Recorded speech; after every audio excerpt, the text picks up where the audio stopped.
یکی ده مرده و بردستی خود گورا نمی گردد، یکی مثلی عقابی در تلاشی دو نمی گردد، یکی در زندگی آزاد و عیشی زندگی دارد، یکی در کنج زندان خسته و دیوانه می گردد، یکی بر خود ندارد دین، همی تو کی خرد نانی، یکی با دولتی قارونی چون افسانه می گردد،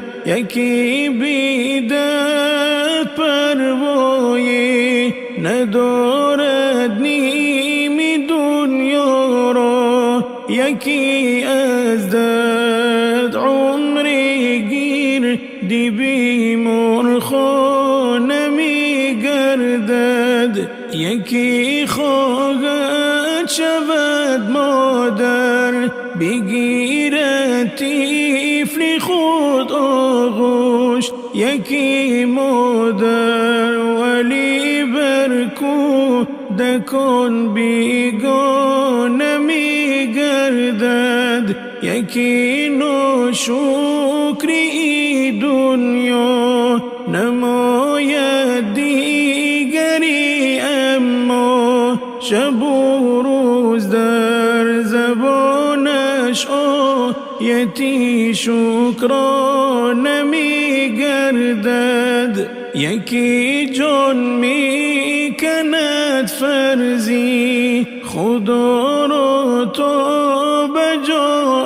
آرد، یکی در حسرتی جانانه و فرزانه می گردد، زمانی دولتی دنیا خدا بر تو رو بیند، همه برگرد و